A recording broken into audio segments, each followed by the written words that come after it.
Welcome to the Rough Characters podcast. I'm your host, Philip Overby, And I'm John Palladino.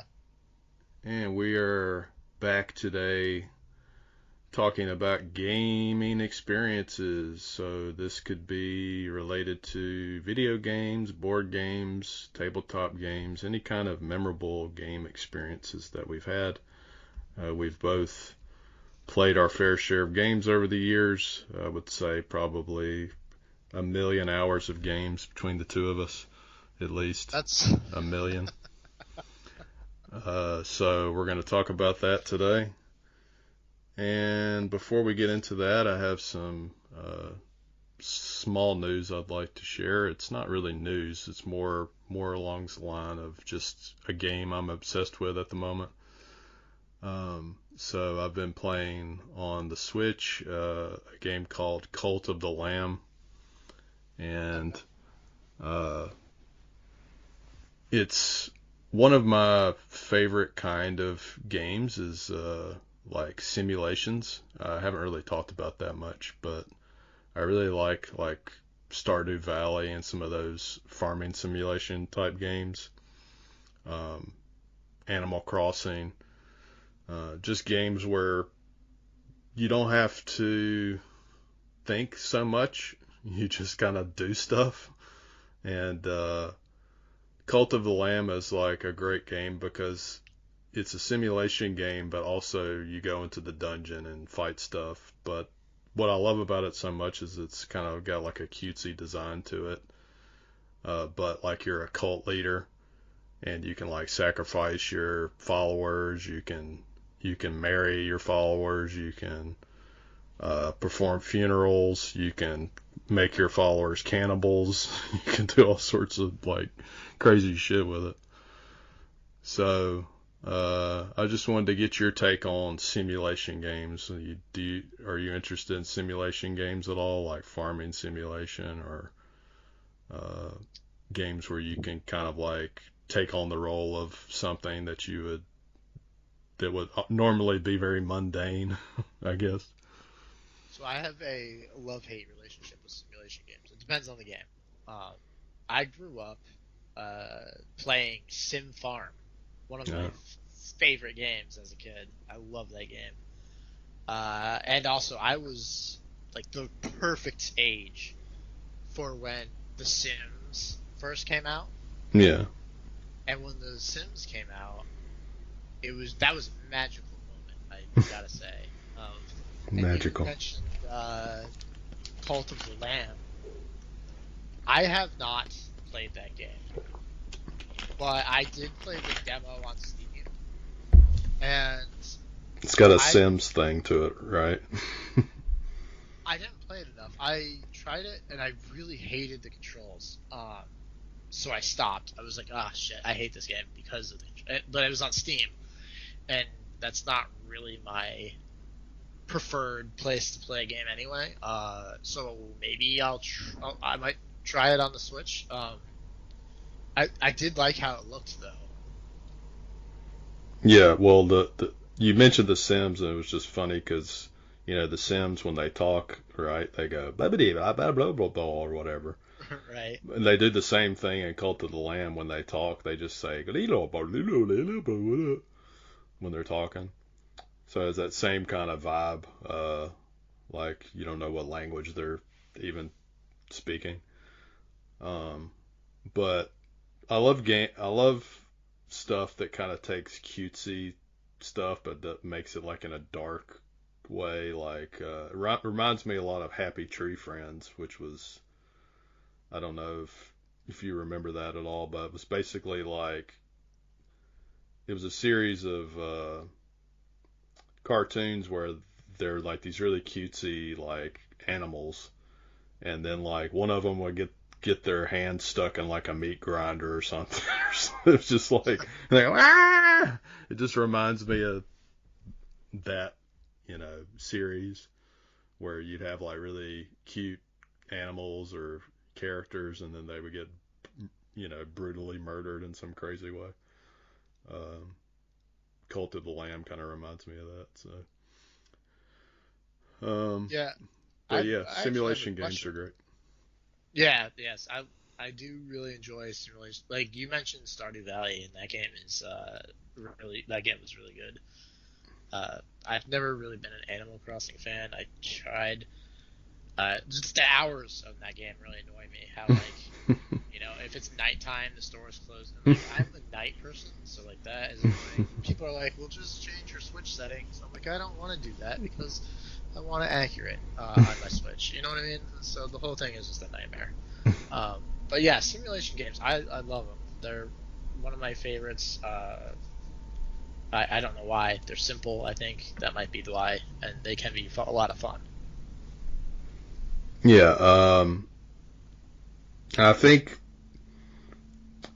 some of my favorite gaming experiences have probably been simulation games. Thinking back when I was younger, and this is actually ties into the RPG system that I started making. Um, Romance of the Three Kingdoms is kind of a simulation game, simulating, you know, uh, strategy from, Chinese history and stuff like that. And some of my first uh, experiences with history of other countries came from video games. So I would spend hours and hours and hours playing Romance of the Three Kingdoms 2, I think it was. And I learned all these Chinese names from playing the game. So it's like, whoa, I know who Lu Bu is, and I know who Liu Bei is, and all these people, and Right. like I'm 10 years old and I know all this stuff. That's that's an old one. Romance of the Three Kingdoms 2. Yeah, that was on Super Nintendo. I played a lot of those games myself, but not that old. I don't remember the first one I played, but 6 or 7, I think. Like it was not that old. Nothing like pixelated or anything like that. Yeah, like all the Koei games I used to play when I was younger. I used to go to my. Well, part of the memorable part was I used to go to my local. Uh, I don't even. I forgot what they're fucking called. Video rental shop. I couldn't think of what the name of it was. I haven't been to one in so long.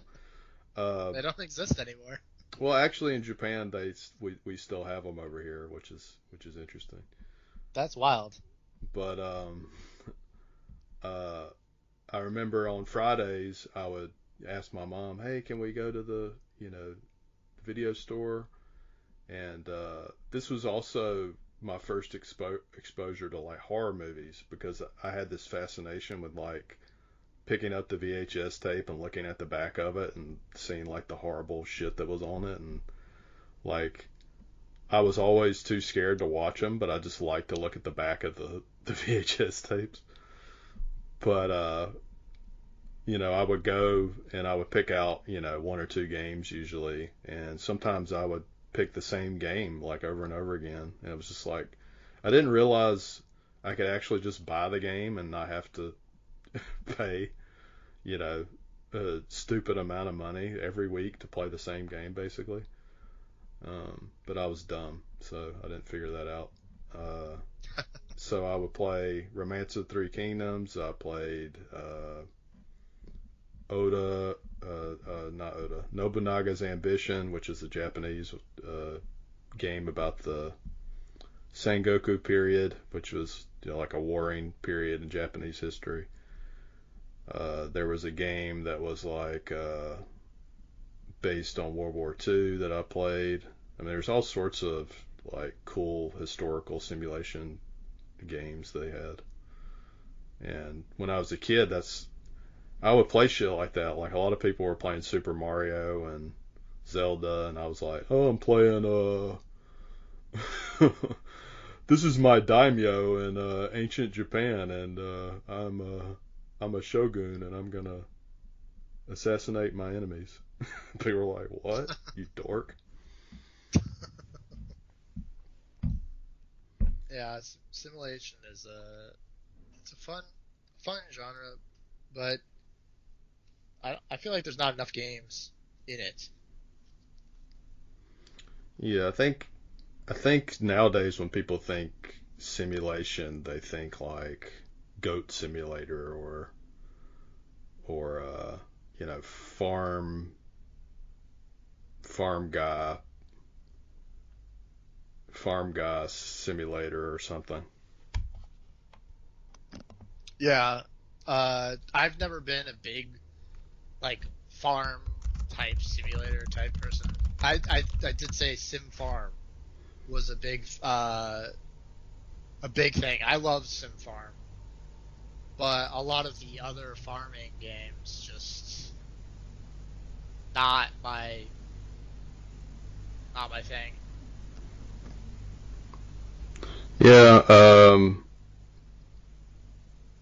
basically, you know, we're just talking about memorable experiences, and uh, one of the things, of course, video games were a lot of memorable experiences for me, but um, in recent years, we've been having kind of an upswing in board games, and I think both of us have played Gloomhaven, which was a big memorable experience for both of us. I haven't actually finished it. I think you have. Yeah, I don't know if I if most people would consider the fact that I finished it. I We beat the campaign, um, but there were some other things that like I should have done, and I didn't play the expansion.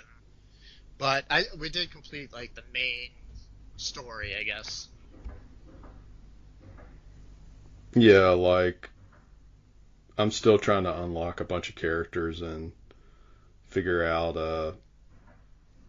you know, some, I forget what they're called in the game, but like when you get the personal mission kind of thing, and that lets you unlock, you know, new stuff.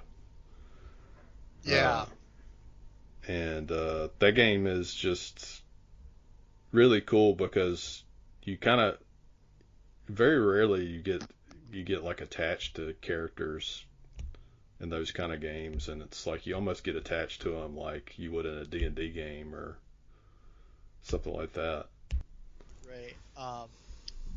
But the best part, I, it's like the best and worst part about that game is the retiring. You're like, oh man, I miss my character, but now I get to choose a new one. And opening characters in that game is the most exciting part of it, I think. Yeah, it kind of replicates like Christmas morning in a way. Like, ooh, what's that? Let's see what you know, the character with the harp on the box, see what that is or whatever. Yeah, it's a wild experience because whenever any of us that were playing it together would open a character, everyone else would be like leaned over the table, like staring at the, you know, what's it look like? What race is it? What the card color looks like? What is the main abilities? Like, what is this character going to do? And then if it was like an awesome character, everyone was like super jealous that you were starting with it. Yeah, I find a lot of the ones that you unlock in that game are always like, oh, cool, I want to try this one, you know. So I never really encountered any where I was just like, ew, that sucks. Like they're all cool for like different reasons, kind of. Yeah, I think there was like one or two that I personally was like, I hate that. I hate the very idea of this character. I don't want to even try it. It's a pain in the ass. And I'm not going to say anything because I don't want to spoil it for Yeah. listeners or you because I don't know who you've unlocked. But yeah, and that's super exciting. I think that Gloomhaven will. I mean, I guess there's always a chance, but Gloomhaven will always be probably my favorite board game. Uh, I'm including Frosthaven in that. You know, just the Haven games, I guess. Yeah. Because I'm expecting Frosthaven will be better. Um, but that series of games, I don't think anything will beat them for board games. Yeah, I'm thinking back about some other experiences. I have another board game that I talked to you about off the show, but before the pandemic was a thing, uh, there was the board game pandemic, and that's usually how people knew the word was the board game pandemic. And Right. Pandemic Legacy Season 1 was probably one of my favorite overall gaming experiences, just for the fact that it executed the pandemic game, but you unlocked a lot of stuff, and you would get to choose like paths of like what's going to happen.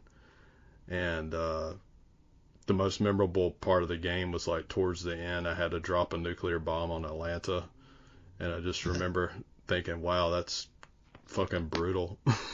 Like the the the disease has spread so badly that I had to drop a nuclear bomb on a whole city. Um, but those games are really, I like the idea of legacy games, and they're more about the experience than necessarily the replay value. So like, once you finish like a Gloomhaven or a Pandemic Legacy, you're not necessarily going to want to go back and play it, but you're going to remember playing it because of all the cool stuff that happens while you're playing it. Whereas like a regular board game, you may play it and then, oh, that was fun. That's Right, kind of right, your right. feeling afterwards. Question about Pandemic. You played the entire thing, right? Yeah, Legacy So you, Season you 1. completed, yeah. So you completed the playthrough. How long is that? Well, I think it's like you basically do like 10 sessions or something. Okay. I want to say, or 12. I think it's 12 sessions because it's a whole year, I think. So I guess each session is what, a month. Yeah, so like each month you'll get some kind of objective or something, and you may unlock a new thing. And Okay. then sometimes you unlock new characters, sometimes you unlock new like buildings. So there's always like something new that kind of gets unveiled each month. That's cool. And the great thing about those legacy games is that you can actually lose and over and over Yes. and over again, but it still like gives you something like, wow, we sucked that month, but we still got something anyway. So Yeah. Um, that's one thing I liked about Gloomhaven was like even if you lost, you still like progressed. So it wasn't like, oh my god, we can't get past this mission. Because there was plenty of times where you could get past the mission, but uh, but then someone leveled up, so you know you're better. yeah. So going back to video games, probably some of my earliest uh, teen memories were playing some of the Final Fantasy games. I would say Final Fantasy VI. Playing that game from beginning to end, like, will always stick with me. I think the first time, Yeah, just because of how incredible like all the characters and the magic system and the world and everything was in that game. It was just like, to me, it's still like my number one Final Fantasy game, and I have really fond memories of playing that compared to any of okay. the other ones. I have a similar feeling, but not with six. Um, I'd say my favorite in the core entry for like my best memory was probably Final Fantasy IX. But if you're going outside of the core series, the first time I ever experienced Final Fantasy Tactics was like Yeah. the best day of my life.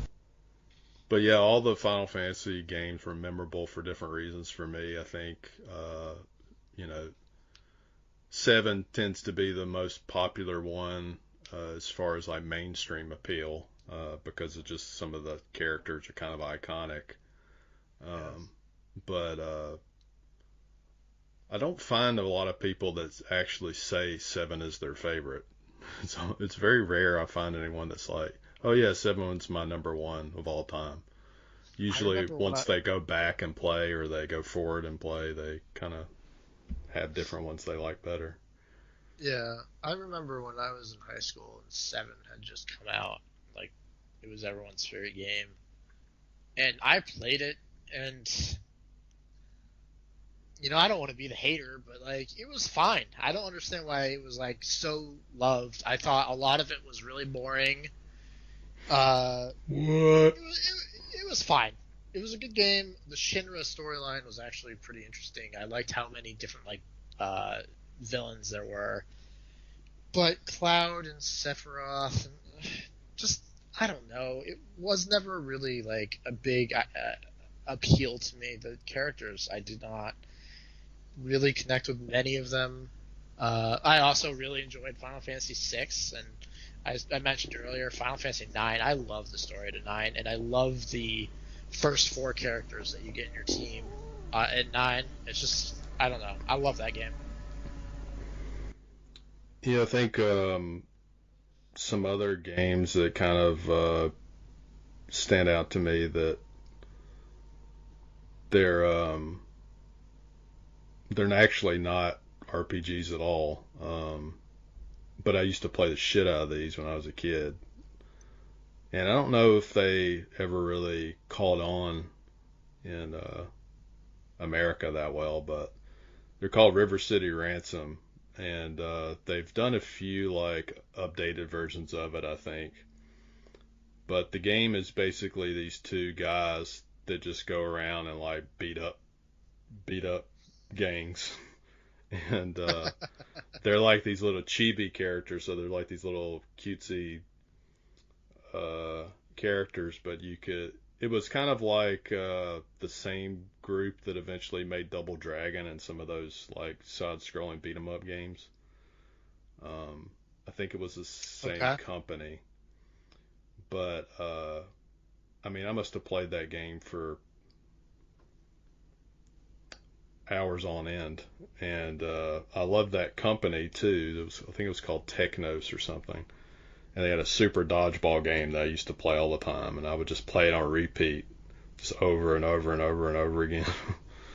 And I wasn't ever really into sports games that much. A lot of my friends, liked FIFA or Madden or some of those sports games that were really popular, but I was just all about Super Dodgeball, which wasn't even like a legitimate sports game as far as like real sports teams or anything. Right. Yeah, I've never played any of those games. Um, I've actually never heard of any of those games. I mean, they're pretty old school, like as far as like Nintendo, like original NES. So Right, and I never had one of those. I played like the Sega Genesis, I think it was, and I think I played NES. Well, I never owned any of those. My first owned console was a PlayStation One. well, I owned an Atari, so that's how old I am. The funny thing is, I owned an Atari too, so I don't know. But they always re-release those all the time, so Mm. like it wasn't like an original one or anything like that. Well, another memorable thing, speaking of Atari, was you know on my birthday and stuff. It's not so much memorable, I guess, but on my birthday I would go over to Toys R Us, and my mom and dad would let me pick out a game, an Atari game, and I'd pay like $50 for it, and I take it home and it's like some bullshit. Like I remember specifically I bought a boxing game. I was like, man, this looks cool, Oh and boy. it was just like two pixelated like dudes just like swinging at each other. And I was like, man, this game sucks, but Oh, paid $50 for it. that's rough. Uh, that really sucks. I think my most memorable gaming experience of all time was when I was in high school, and my friend at the time, uh, there was a so my high school was like 7th through 12th grade, and during that time of 7th to 12th grade, there's a period where ninth grade hit. A bunch of local schools then kind of merged into our school, so there was like an influx of people. And that's when I met my friend, and he was into Dungeons and Dragons. I'd never heard of it, and he introduced me to that. And then you played every day. Huh? You played every day. So the funny thing is, he taught me how to play it after school in our library, um, and then we would play it during like our study centers and stuff during the day. And sometimes we got caught by the librarian, and she was not happy. Uh, but rolling dice is loud, and they don't like loudness in the library. Yeah, I think one of my first D&D experiences probably, I really liked it, but the memorable ones started coming when I was the DM, because it was always cool to see like something I planned. And I used to work at Kmart, so when I was at Kmart, I would just sit in the back stock room and like plan my D&D sessions when I was supposed to be working. Like playing with who? No, I wouldn't play in Kmart. Oh, oh, I would planning. I Oh, would plan stuff. That would be cool if I would have played in Kmart. But I would plan a lot of stuff at work because I was a shitty teenager, whatever. So and just seeing like people's reactions when we did certain stories, or like they fought a certain monster, and just the way that came together. I think that's how I got addicted to like making stories and making, you know, my own worlds and stuff, was from D&D, and just being able to see uh, people react to something I made was really cool to me. yeah. I being a DM was also one of my a pretty memorable experience for me as well. That friend that taught me how to play, he also taught me how to DM, and that's the longest running campaign I've ever played. His character got to level 24, I think. Wow. Yeah, it was crazy, and it was a solo game. Um, One other thing I remember is, and this is probably most memorable out of everything. I think was my most memorable Christmas. Uh, I remember I asked my parents for Street Fighter 2 for Super Nintendo, and I was a huge like Street Fighter 2 fan from the arcade. I would go to the arcades a lot and play Street Fighter. And I remember finding the present somewhere in the house, and I'd like tore open like kids do, they tear open the package a little bit just to see what it was. Right. And I could see, some kind of, uh, Blanca, he had green skin, so I probably saw his green skin or something. I was like, oh, it's Street Fighter 2. So I remember on Christmas, like, as soon as I opened the gift, I was like, yeah! And then I just, like, played Street Fighter 2, like, all Christmas. And, like, I don't remember the rest of that Christmas, but it was just like, man, I'm just going to play Street Fighter 2 for hours and hours. The best Yeah. Christmases I have ever had was like a new game or a new console. It's Oh, just yeah. amazing.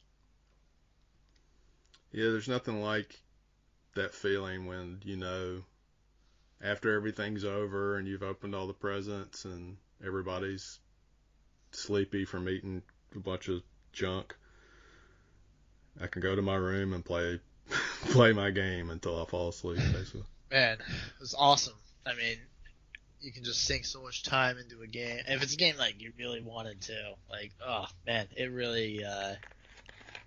can really take up so much time, and it's just like so much fun. Man, the worst Christmases I had, um, it's like you got done opening everything, and you're just like, really have anything to do. Like, yeah, those were rare. usually my parents were like very like we want to get them something fun to do, like specifically like a video game or something. And I always got things to do, but like I mean like immediately, like you can pop a Yeah. game into the system and just like play it all day, or uh, you know unbox your console and set it up and play it. And it was just so much fun to do that. I think the PlayStation 2 Christmas, which was spoiled for us because my brother went into my parents' room when they were gone at one point, uh, and he snooped around and he saw PlayStation 2. It was actually Harry Potter Quidditch World Cup. It was Mm. just a Quidditch game, but we didn't have a PlayStation 2. And he was like, "Oh my God, we got a PlayStation 2," and I'm like, "Don't assume that. Maybe they got a game for the wrong system." Which my Yeah, parents that never actually happens. did that, but actually, I guess they did, but not for like Christmas. Usually, they were very good at that. Um, and and so I was like apprehensive, but when we actually opened it, I was like, yes. Yeah, seems like a lot of game memories were related to Christmas because I had these two friends. They were brothers, and anytime Christmas came around, I knew they were getting games too. So I would go over to their house, and this was before Twitch or YouTube or anything, and where people just watch people play games, and Oh yeah. it's like, hey, people say stuff like, how can you watch people play games? Like, I did that shit when I was a kid, like all the time. I'd just go over to my friend's house, and he'd be playing a new game he got, and I would just watch him play for like hours. And then whenever he got tired, he would he may let me play. So that's kind of how you did when you were a kid. You were like, I'm just gonna sit here and wait, and maybe maybe he'll eventually get tired of it and let me play it. So Yeah, um, I'm actually the opposite. I couldn't watch anyone. I got too bored. I would go do my own thing, wait until they're done, and then go start playing. But I know what you mean because a lot of people that my brother and my sister would both like watch me play games. I'd be sitting there playing, and I thought it was fun to play with someone watching. We could talk about what was happening, and sometimes they'd catch something that I missed. Like, hey, you missed the treasure chest right there. Like, what are you doing? And I'd be like, oh, I didn't see it. So I didn't mind it, but I was always like, "What are you guys doing? Like, you could be doing something fun." And they're like, "Yeah, well, I'm good." Well, I never could do that. I mean, sometimes my friends had computer stuff before I did, so uh, another memorable thing were the you probably don't remember these at all or have no knowledge of them, but they're called the gold box games, and Why does that sound familiar to me? they're they're like old D&D games where called like Pool of Radiance and Curse of the Azure Bonds and Secret of the Silver Blades. They had like the Forgotten Realms ones. They had Dragonlance ones. But they were like kind of the first like big D&D games that came out for computer. And my friend had those games, and I used to love just like, I mean, I sucked at them really bad. Cause you would go in a town, right, and you'd be walking around and you would get attacked by like, no joke, you get attacked by like 50 goblins, and Oh, they just shoot arrows at you and kill. And you're like level one. You're like, how the hell am I supposed to fight 50 goblins at level one? What the hell's wrong with you, game? But that was before games gave a shit. Like we don't care. You're a kid. yeah, yeah. Get better, you Oh my shithead. God, games back then were insane. It was crazy how hard games were back then compared to where they are now. Um, I mean, sure, they have games that are like specifically meant for like hard mode, like Elden Ring, Dark Yeah. Souls, but like this is like a different era where like almost every game was like stupidly hard. Yeah, I mean, some of my biggest memories are like rage quitting something and never playing it again. Like there was a game called Arcana. It was an RPG for the Super Nintendo that I was playing, And I remember it was really scarce on save points, and I remember I was on the last like level, and you're walking through this tower, and it's got like 6 or 7 levels. You're just going up and up and up. I'm like, I get to this fucking last boss already, and then finally I get to the last boss, and I'm like, yes, and then I'm fighting her, right, and then she kills me, and then I'm like, okay, surely I'm gonna go back to the, you know, beginning of this tower or whatever. Nope, got to go through all 2 hours of that tower again. And I just fucking ripped out the game out of the cartridge out of the system and slung it across the room. And then my mom had like happened to be in the kitchen, and she was like, "What are you doing? Why are you throwing that game?" I was like, "Oh, I lost it." What game So was that? it's called Arcana. Okay. Huh. It's like a really rare RPG, but it had a really cool like concept. It was like all your characters were like cards, like printed on cards, and you would collect cards, and I don't know. It's hard to explain, but maybe some old people would know the game. I don't know. Played lots of RPGs. Yeah, that sounds like a pretty cool game, except for the difficulty factor. Speaking of difficulty factor, here's a good transition for you. Time for Yeah. you to fight something that's difficult. Yay. All right. Let's see A memorable battle, I'm sure. if I can hold out. So last time, uh, Captain Bernadette Reiner fought. He leveled up, and I rolled for health, and I rolled 3 on my d10, and my Constitution is -1. So I barely increased my health at all. So this might be just as fast as if we were fighting with a level 1 character here. All right, well, you're probably going to die pretty quick because today you're fighting something that looks like a big ass demon crab. It's called a Chuul. Chuul. Chuul. That sounds pretty cool. It's got. Oh jeez. It does sound pretty chill. It's a pretty chill guy. He likes to chill out. So he has tentacles and pincers. So he's basically like a seafood platter. He's got some tentacles, and he's got some legs, and he's got some big ass claws. And we'll see how you do against him. So let's do our initiative and see who goes first. Alright, I got a 10. You go first.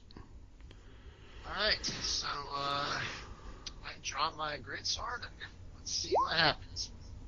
I think a 21's a hit. Alright, so I do 10 damage. 10. Ouch. Yeah, I'm sure that's not much in the grand scheme of things, but I don't even know how many hit points this thing has. probably more than I want to deal with. Oh yeah, a lot. Okay. 93. Right. Yeah, 93. All right, I got 2 pincer attacks. So if the Chul is grappling a creature, the Chul also uses its tentacles at once. If I'm grappling you. Okay. Yep, let's hope I don't get grappled then. So the target is grappled if it is a large or smaller creature, and the Chul doesn't have other creatures grappled. Okay. All right. Well, we'll just see what happens here. All right. So first attack. My armor is 16, by the way. And I get a +6. Damn it. So I hit you. Of course. And you take 2d6 plus 4 bludgeoning damage.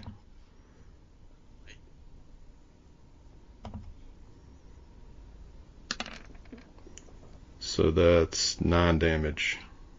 Well, I'm down to 2 health. Ouch! And I get one more pincer attack.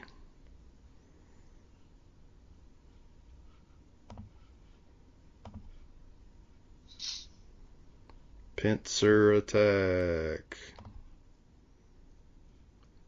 Oh, I missed. Alright, I made it to round 2. I couldn't pinch your balls that time. Am I grappled now?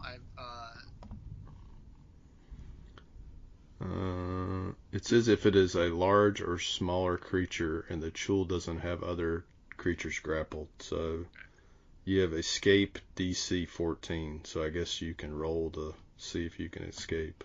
Alright, is that a strength check then? Does it say? It says DC 14, so I guess so, yeah. I guess we'll just go with that. I failed. Alright, you're grappled, so he's got you crunched around your arm. Yeah, I don't think I can attack while grappled, can I? It's been so long since I played a proper session of D&D, I can't even remember the basic rules. You can try to headbutt him or something. It looks like trying to escape is an action, so that was it. Oh, that was your action? That was it, yep. Alright, so now that I have you grappled, I can also use my tentacles. Lovely. Let's use the tentacles. Okay, this is gonna be lovely. I feel like I'm dead now. Well, let's just do the other pincer, and pinch the shit out of you. Alright, so +6. Shit. Yeah, he got me. I'm dead. So you take 2d butt damage. Yeah. So I made it one. Wow. Rounds, right? I rolled 2 damage. Plus he gets a modifier though, I think. So yeah, dead. +4, so 6. Yeah, you're dead. Alright. So I survived 2 rounds, right? Yep. Here's a challenge rating 4, right? Yes. Alright, so for my mundane item, I got a metal cube carved with demonic faces. Whoa. Alright, and then I also earned a level up again. Level So 3. that's pretty cool, I guess. Making progress.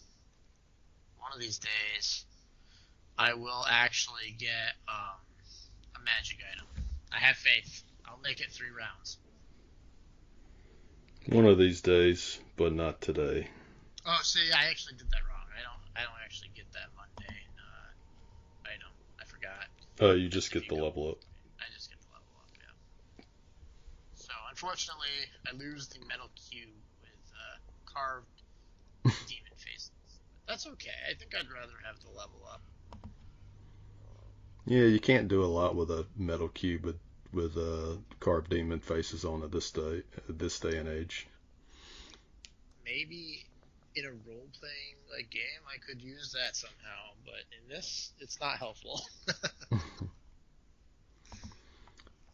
All right, well, that concludes another episode of the Rough Characters podcast. Thanks for tuning in.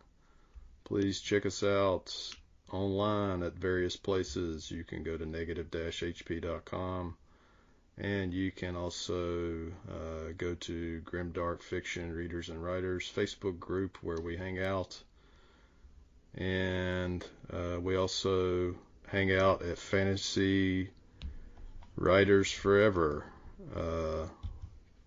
John mostly hangs out there. Sometimes hang out there on the Facebook.